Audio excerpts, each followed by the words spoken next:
Buenos días. Todos están vivos y atentos, ¿no? Esto es. Bien. El ministerio de Jesús tiene varias características marcantes. Una característica del ministerio de Jesús, la realización de milagros. En todo su ministerio, todo lo que hacía estaba acompañado de milagros, señales. Otra característica del ministerio de Jesús, las parábolas. Las famosas y hermosas parábolas de Jesús. Otro aspecto importante del ministerio de Cristo, sus sermones, sus discursos, sus enseñanzas. Algunos de ellos se destacan. Podemos acordar, por ejemplo, del Sermón del Monte, las bienaventuranzas, el sermón profético. Otra característica, otro rasgo marcante en el ministerio de Cristo, el énfasis que daba a la oración. Además de la oración que ha enseñado o que enseñó a sus discípulos, vemos frecuentemente, repetidamente Jesús retirado en un sitio a solas con Dios orando. Así que en la vida de Cristo podemos identificar estas características que son muy importantes. Ahora, hay una característica del ministerio de Cristo que poco se nota y de que poco se habla, que fueron las preguntas que Jesús hacía a las personas. Y es muy interesante analizar y estudiar el ministerio de Cristo desde la perspectiva de las preguntas que hacía. Muchas de ellas eran preguntas normales, de un diálogo normal, pero algunas de ellas eran preguntas muy intrigantes, ¿no? Al paralítico, por ejemplo, en el estanque de Bethesda, ¿quieres ser sano? Mira si no es una pregunta curiosa. ¿Qué estaba haciendo ahí el paralítico, sino esperando que el movimiento del agua? Había 38 años en esa condición. Jesús llega y le pregunta, ¿quieres ser sano?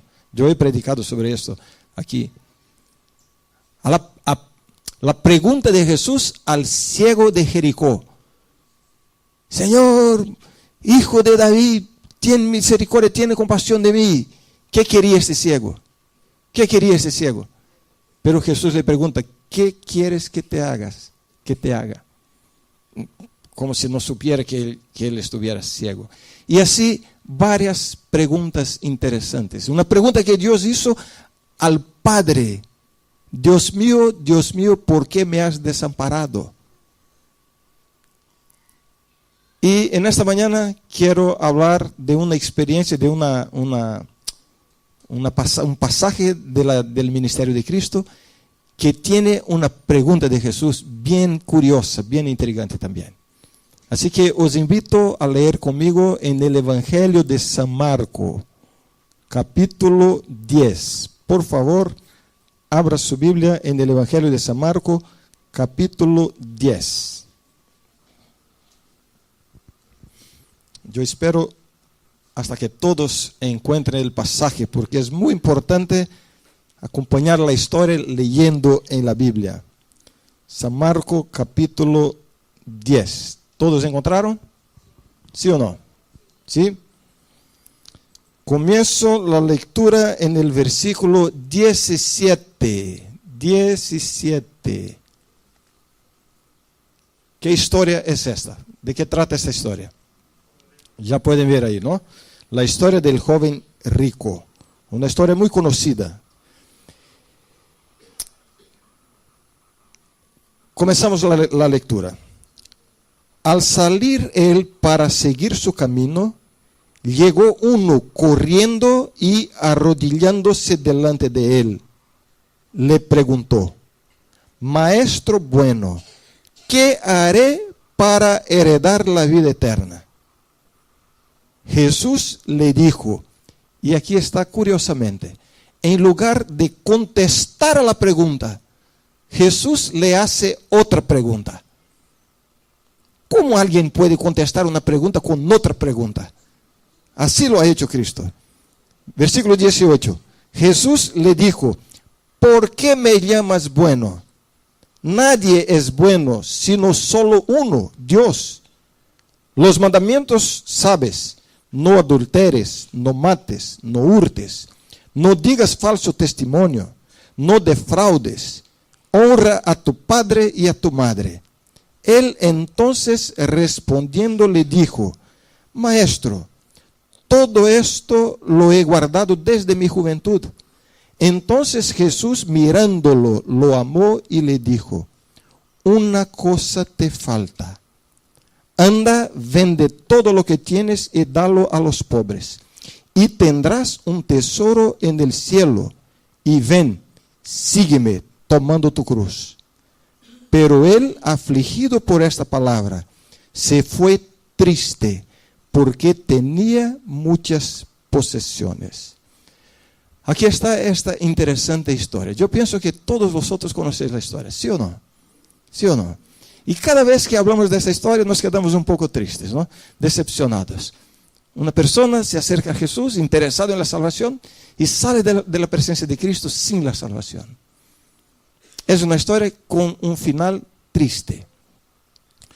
Ahora, como ya he dicho en otras oportunidades, cada historia de la Biblia debe ser vista no solamente como una historia de la Biblia, sino como un ejemplo que nos trae lecciones para nuestra vida hoy. ¿Qué podemos aprender de esta historia? Y así que os invito a refletir un poco sobre, ¿cómo se dice? Reflexionar un poco sobre la historia. La primera cosa que destaco es la pregunta que hace el joven.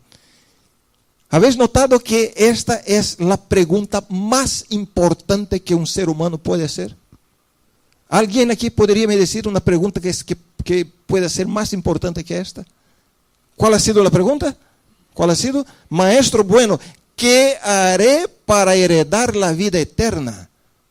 La más importante pregunta. Lo más importante interés que puede haber, que puede tener un ser humano.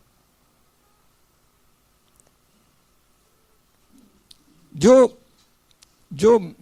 siéntome llamado por Dios para predicar el Evangelio. Y todo lo que busco, por donde voy, por donde estoy, es una oportunidad de hablar de Dios a la gente. Ni siempre consigo. A veces las personas están cerradas. La sociedad no nos permite a veces acercarnos y con temas religiosos y todo eso. Pero siempre, ¿no? Si estoy en un viaje y alguien sienta a mi lado y ya comienzo aquí, quizás hablando de fútbol, pero ya pensando en cómo cambiar el tema. A ver si tengo la oportunidad, ¿no?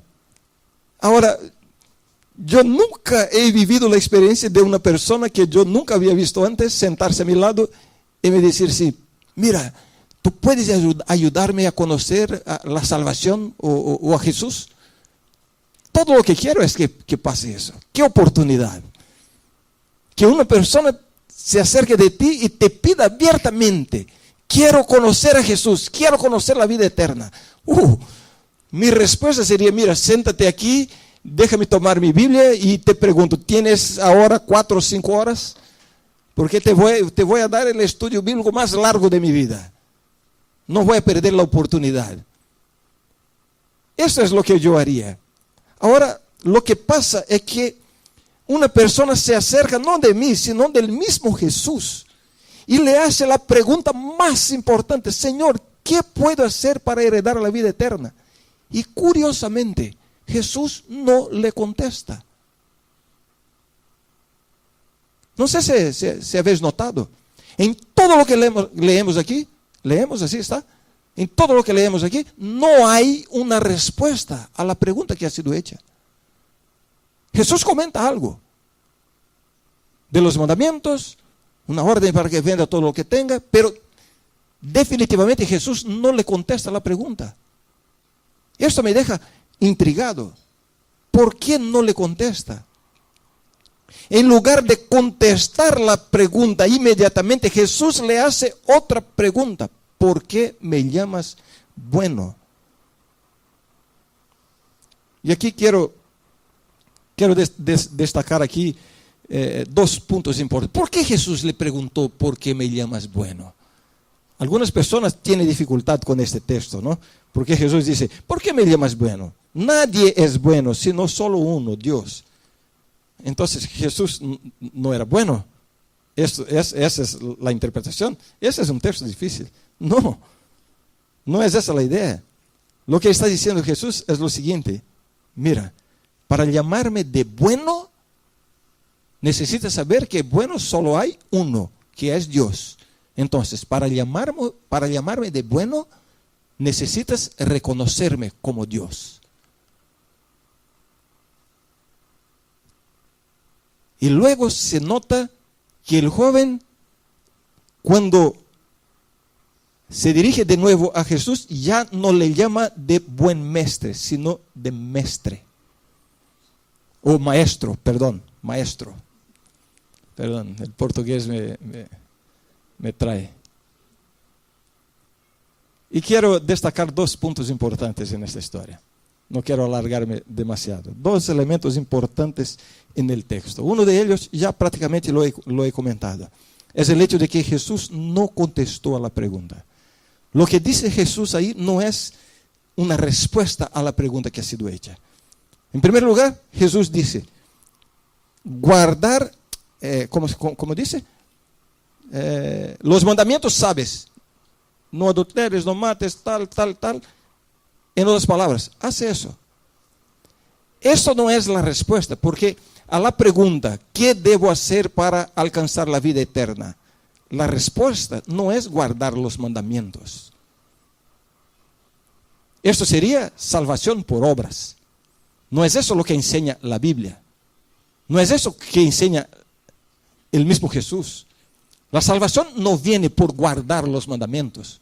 La salvación viene por tener fe y una relación de fe con Jesús.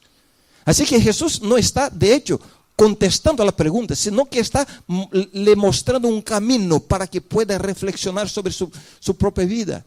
Y luego se nota que este joven tenía un primer problema, que era confiar demasiado en su conducta.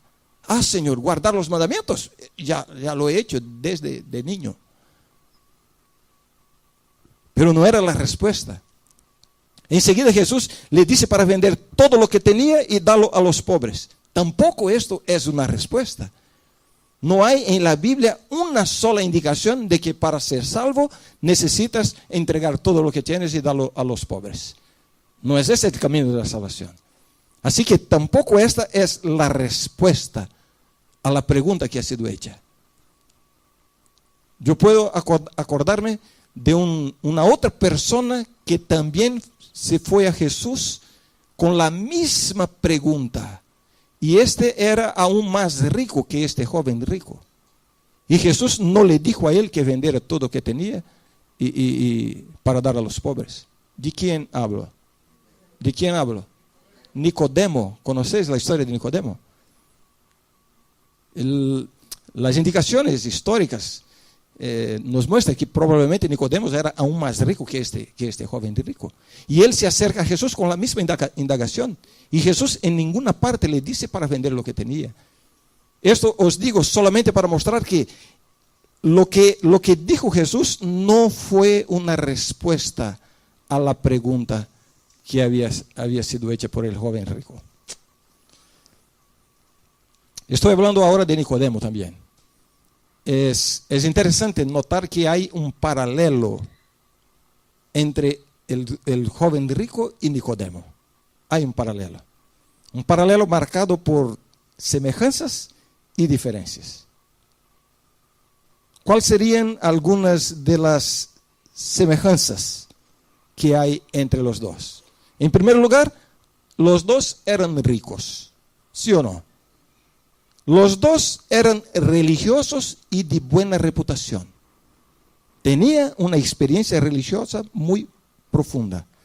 Los dos fueron a Jesús con la misma indagación, la misma cuestión. ¿Cuál era la indagación? ¿Cuál era la cuestión que tenía Nicodemo y el joven rico? ¿Qué debo hacer para alcanzar la salvación? Son las semejanzas que había entre ellos, ¿no? Y los dos, al hablar con Jesús, le llaman a Jesús de maestro. Así que son dos historias que tienen este paralelo, marcado por estas semejanzas y también por algunos contrastes, algunas diferencias. Diferencias entre los dos. Nicodemo fue a Jesús de noche, el joven de día. Nicodemo hace a Jesús la pregunta. ¿Cuál era la cuestión que tenía tanto Nicodemo como el joven rico? ¿Cuál era la cuestión? ¿Qué debo hacer para heredar la salvación, la vida eterna? Ahora, una diferencia es que Nicodemo hace la pregunta de manera indirecta. Si buscáis ahí en la Biblia, no vamos a leer ahora, pero San Juan capítulo 3, vas a ver que cuando Nicodemo llega a la presencia de Cristo con la pregunta, quería saber qué debía hacer para alcanzar la salvación. ¿Y cómo habla Jesús? No hace la pregunta de manera directa, sino que da una vuelta. Rabí o maestro, sabemos que eres maestro en Israel. ¿Cuál era la pregunta que tenía en el corazón? ¿Qué debo hacer para salvarme? Pero ¿cómo lo hace? De manera indirecta. El joven rico hace la pregunta de manera directa. Buen maestro, ¿qué haré para heredar la vida eterna? Y lo interesante es que para el que pregunta indirectamente, Nicodemo, Jesús responde directamente. Y para quien pregunta directamente, Jesús responde indirectamente. Para Nicodemo, maestro, como dijo Jesús, Rabí, sabemos que eres maestro en Israel. Y Jesús le contesta, quien no nazca de nuevo no puede ver el reino de Dios. Le da la respuesta. Esta es la respuesta para alcanzar la salvación. El nuevo nacimiento. Un nuevo comienzo en la vida. Una naturaleza nueva que es puesta a través del Espíritu Santo. A eso se llama nuevo nacimiento. Aunque Nicodemo no haya hecho la pregunta de manera directa, Jesús le contesta directamente. El nuevo nacimiento. Y para el joven rico que hace la pregunta directa, Jesús habla de la guardia de los mandamientos, le dice para vender todo lo que tenía, pero no le da la respuesta directa. Ahora, yo destaco un elemento interesante en la respuesta de Cristo, después de haber iniciado este diálogo con él, ¿no? Una cosa interesante es que Jesús dijo, versículo 21, entonces Jesús mirándolo, lo amó y le dijo, una cosa te falta. Una cosa te falta. Generalmente cuando pensamos en la historia del joven rico, pensamos que él no ha tenido una buena experiencia, pero mira, a él solo le faltaba, ¿cuántas cosas? Una sola cosa. Yo pienso que la condición de él era mejor que la condición de la mayoría de nosotros aquí en esta mañana. ¿Cuánto te falta a ti? No sé si Dios me pide para hacer una lista de lo que pienso que me falta. Quizás necesitaría mucho papel y un boli y tiempo. La lista sería grande. Ahora, para este muchacho, Jesús le hace lo que podemos interpretar casi como un elogio. ¿Así se dice, elogio? Casi como un elogio. Muchacho, solo te falta una cosa. Una sola cosa. Mira la vida de este joven. Ahí en Brasil hay un predicador muy famoso, porque es muy chistoso. Los brasileños se van a acordar de él. Se llama Marco Duarte. No es adventista. Cláudio Duarte. ¿Hay algún brasileño que lo conoce o que lo ha visto algún vídeo en YouTube? Seguro que está. Cláudio Duarte. Habla mucho de familia, de relaciones familiares, de matrimonios y todo eso. Es bien interesante.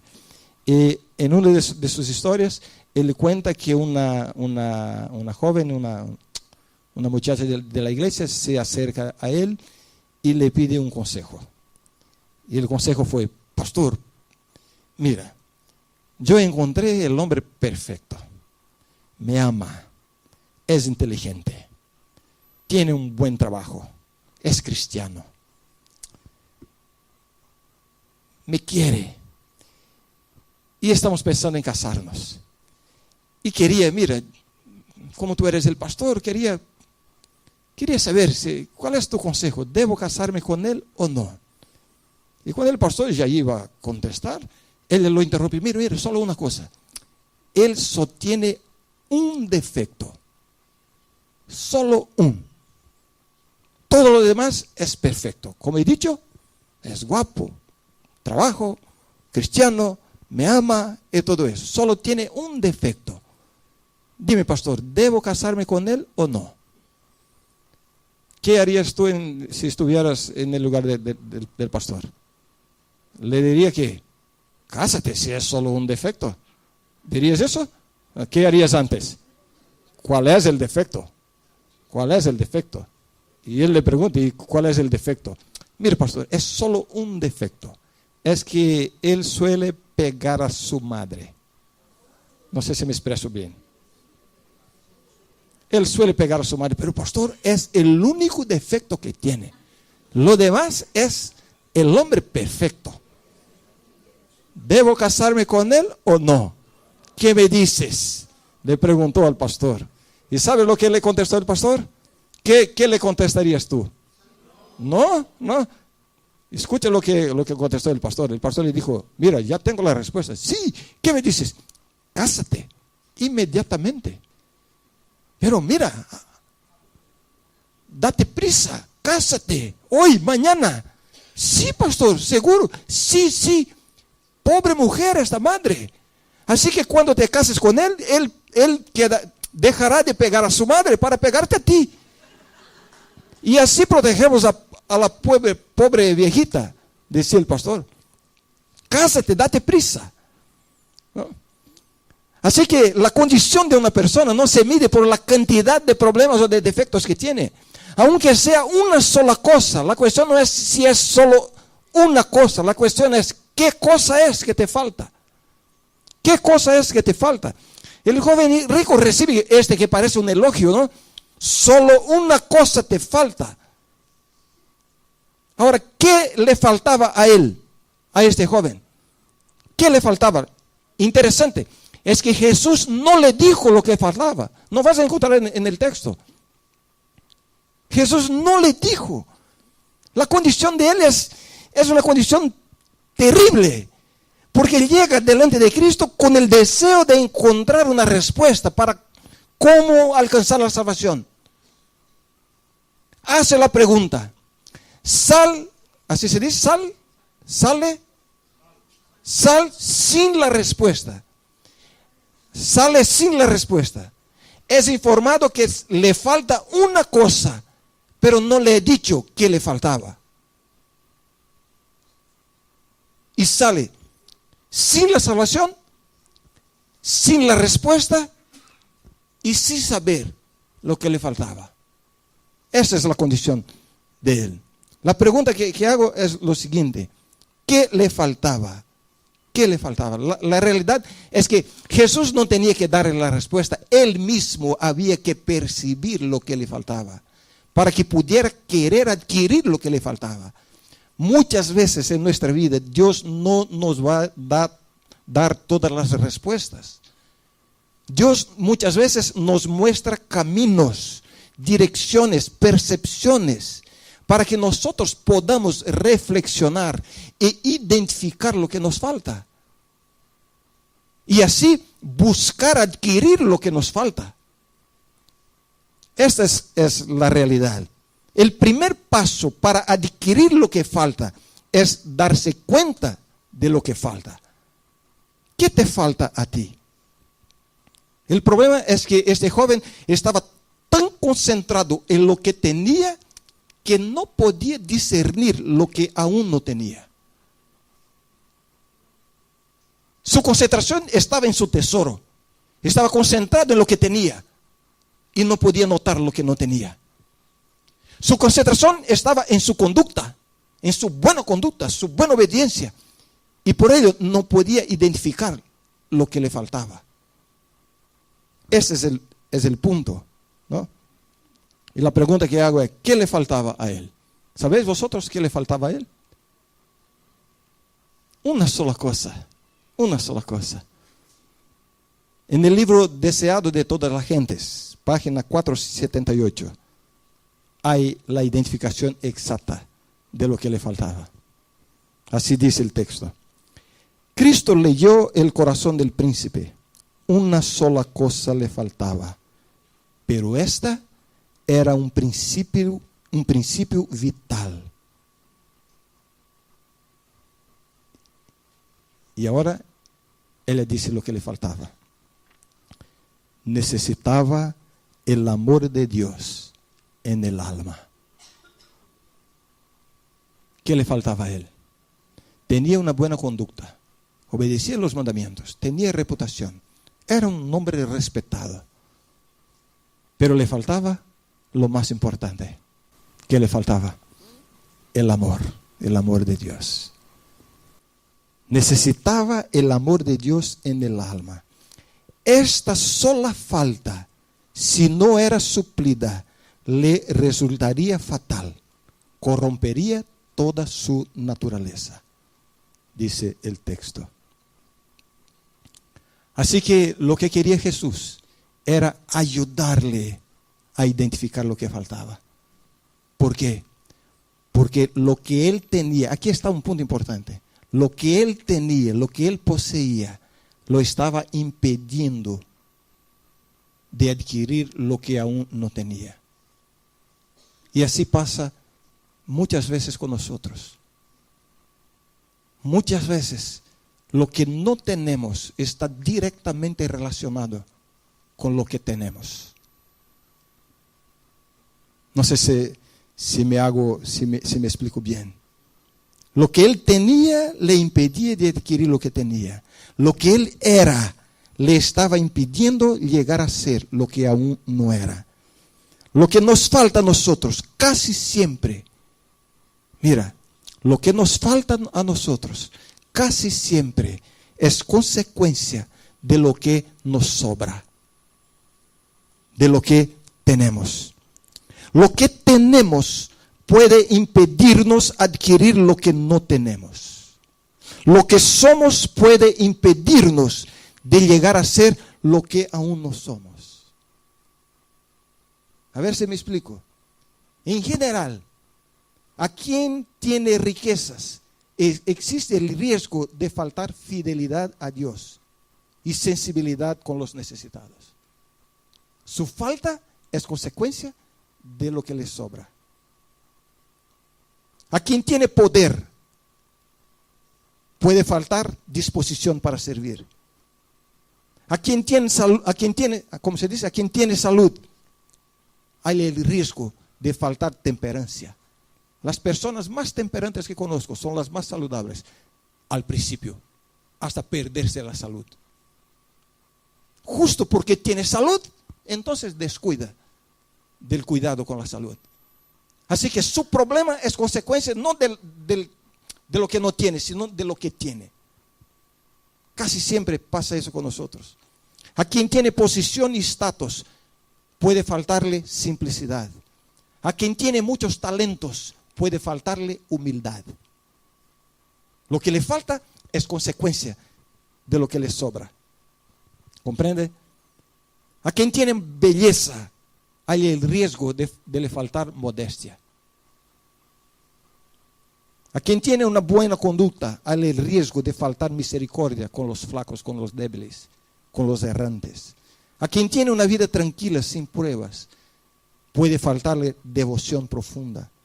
A quien tiene mucha capacidad personal, puede faltarle dependencia de Dios.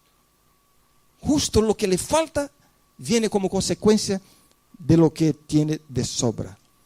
Así que muchas personas se perderán a causa de sus defectos, pero muchos se perderán a causa de sus virtudes.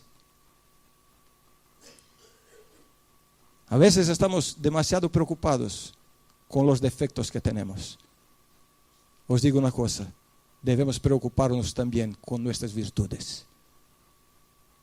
Porque puede que por causa de nuestras virtudes nos alejamos de Dios. A causa de lo que tenemos, podemos estar ciegos para lo que aún no tenemos.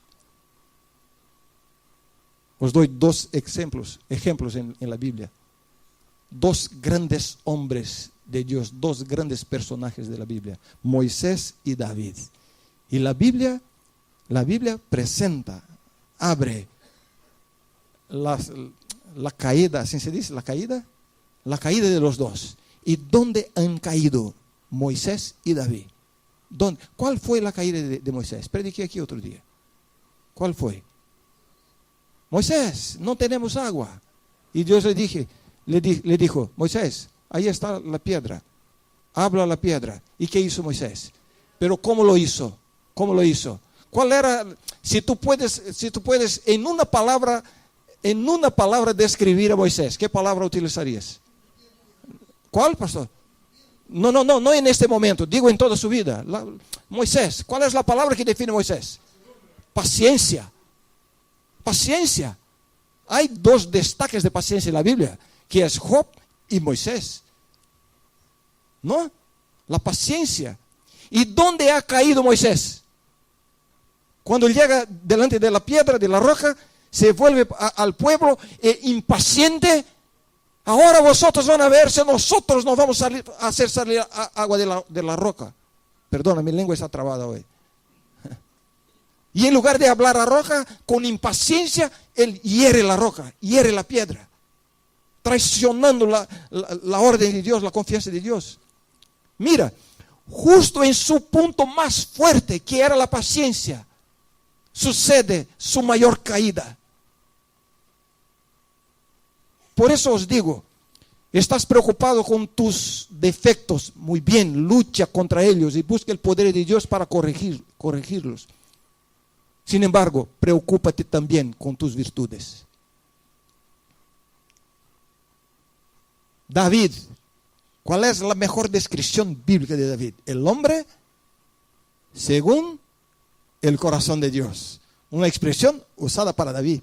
El hombre según el corazón de Dios. Por los salmos que escribe, ¿no? Sus súplicas, Señor, cambia mi corazón, quita el corazón de piedra, pone un corazón de carne. ¿No? Está preocupado con la limpieza, purifícame con hisopo, límpiame. Así que la vida de David es una búsqueda constante de pureza, de dedicación, de sensibilidad para con las cosas de Dios. Ahí está su principal virtud. ¿Y cuál fue la mayor caída de David? ¿Dónde? Adulterio y homicidio. Justo donde era más fuerte. Lo que estaba Jesús intentando con el joven rico era ayudarle a ver, a percibir que lo que él tenía lo estaba impidiendo de adquirir lo que no tenía. Aquí no es una cuestión de Jesús darle una respuesta. Una respuesta no soluciona. Hay que haber una mente y un corazón dispuesto a cambiar las cosas. Y esto estaba intentando Jesús. Como si Jesús estuviera diciendo, hijo, te voy a ayudar a encontrar la vida eterna. Vamos a quitar los obstáculos. Lo que te falta es el amor de Dios. ¿Por qué? Porque tú tienes demasiado amor a tus bienes, a tu tesoro. No le dijo directamente, sino le dijo, anda, vende todo lo que tienes, dalo a los pobres. Vamos a quitar el obstáculo para que puedas adquirir la única cosa que te falta. Esta es la historia de este joven. Esta es la historia. Muchas personas se perderán a causa de sus defectos, pero muchos se perderán a causa de sus virtudes. Jesús señaló al joven el camino para obtener lo que le faltaba. ¿Y cuál era el camino? Renunciar al que lo estaba separando del amor de Dios. Si quieres llenar tu vida del amor de Dios, necesitas renunciar lo que te está impidiendo de tener el amor de Dios en tu corazón. Aunque sea una sola cosa. La salvación no es como una balanza, como se dice, donde se pesa. No, tienes un montón de cosas buenas y pesa la balanza. Tienes solo un problema, no, estás salvo. No es así que funciona. Amar a Dios sobre todas las cosas. Ese es el punto. Ahora te pregunto, ¿qué hay en tu vida que te está impidiendo de amar a Dios de todo tu corazón? ¿Qué te está impidiendo de tener un amor completo a Dios? Ese es el punto. Aunque sea una sola cosa. Ahí en Brasil hay una canción muy antigua, en que decía más o menos así, una canción romántica, y el cantante, la letra de la música decía más o menos así: yo sé que tus calidades, tus virtudes, como dice, compensan tus defectos, ¿no? Bonito para decir a la persona amada, ¿no? No voy a decir amada porque Mara no tiene defectos, solo calidades. Te amo, mi amor. Pero con Dios no es así. Con Dios no es así. Tenemos que tener el corazón entero en las manos de Dios. Termino. Hago la conclusión con 2 puntos bien objetivos. El primero de ellos es: toma en serio tus faltas. Toma en serio. Por pequeñas que puedan parecer, toma en serio. Aunque sea una sola cosa, podrá excluirte del cielo. Es triste cuando vemos a una persona diciendo: no, mira, yo tengo mis defectos, pero Dios sabe que yo soy así. Por otro lado, tengo también mis virtudes. La vida cristiana no es así. La vida cristiana es una batalla constante, crecimiento cada día, victoria tras victoria. ¿Cuál ha sido la última gran victoria que has alcanzado en tu vida personal con Dios? ¿Te acuerdas? ¿Cuánto tiempo hace? ¿1 año? ¿2 años? ¿5 años? En tu lugar yo estaría preocupado. Porque la vida cristiana debe traer una experiencia de victorias cada día. Cada día. Una batalla con Dios. No es una batalla de tristeza, de culpa. Porque estoy perdido, necesito corregirme. Las cosas, si no estoy... No es eso. Si estás en Cristo, estás salvo. No es una cuestión de salvar o estás salvo o perdido. No es una cuestión de eso. Estás salvo. Si estás en Cristo, estás salvo. Pero estar en Cristo conlleva a una vida de constantes victorias, de crecimiento. De crecimiento. Hay que haber victorias cada día con Dios. Entonces, este punto es muy importante. Toma en serio tus faltas. Hace de cada defecto que tú puedes identificar en ti mismo un motivo de oración. Un motivo de una batalla con Dios, de un plan con Dios. Algo. No puedes seguir viviendo como si estuviera todo bien. No está todo bien. No está. ¿Qué necesitas? ¿En qué área de tu vida necesitas un poco de crecimiento? Mejorar algo. Repito, no es para alcanzar la salvación. Si estás en Cristo, ya estás salvo. No es ese el punto.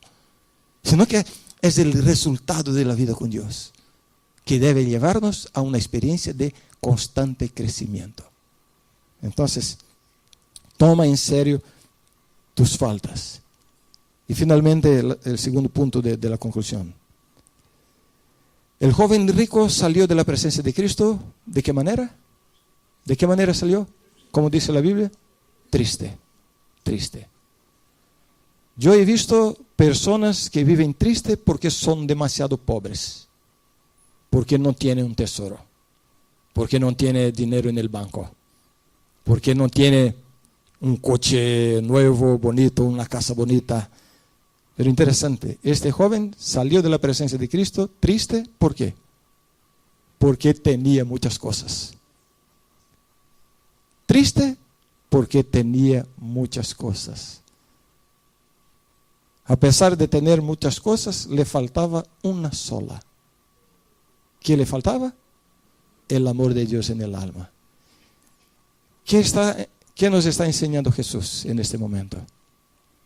Necesitamos renunciar a todo lo que nos impide de tener el amor de Dios en el alma.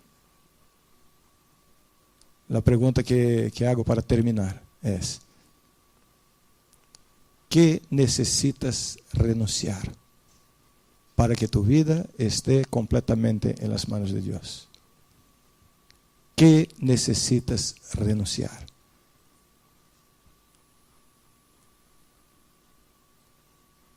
¿Es un objeto? ¿Es una conducta? ¿Es un pecado? ¿Una relación prohibida? ¿Una mentira? ¿Qué necesitas renunciar? La afición por algo, un deporte. No estoy hablando de nada que sea pecado, sino que el pecado se hace por el tiempo y el esfuerzo que has puesto en esta cosa, más de lo que has puesto en las cosas de Dios. Quizás lo que te está separando de Dios no sea un pecado, sino algo bueno, al que has dedicado tanto tiempo, interés y esfuerzo que no te resta tiempo, interés y esfuerzo para las cosas de Dios. Necesitas renunciar a eso. Anda, vende todo lo que tienes, dalo a los pobres. ¿Qué necesitas de renunciar? Una adicción, la pornografía, la masturbación. ¿Qué necesitas de renunciar? Pero es muy difícil. No estoy diciendo que es fácil. No será más difícil de lo que fue al joven rico. Pero no quiero que salga de la presencia de Cristo triste, porque no estás dispuesto a renunciar lo que te está separando de Dios, alejando de Dios. Insisto en la pregunta: ¿qué necesitas renunciar? El orgullo que te está impidiendo de reconectarte con alguien con quien ha habido un problema. El orgullo que te ha impedido de buscar un perdón o de pedir un perdón o de ofrecer un perdón. ¿Qué necesitas renunciar? La ambición mundanal, la búsqueda por cosas en este mundo como siendo más importante que las cosas de Dios. No estoy diciendo que no hay cosas en este mundo que no debemos buscar. No. Claro que necesitamos trabajar, buscar, crecer, comprar, adquirir, vivir, tener momentos de ocio. Todo eso hace parte de la vida, no es pecado. Pero puede que alguna de esas cosas esté tomando más de tu tiempo, tus esfuerzos y tus intereses que las cosas de Dios. ¿Qué necesitas renunciar? Aquí te digo, si tú tienes esta pregunta que es la más importante: Señor, ¿qué debo hacer para heredar la vida eterna? Yo te doy la respuesta.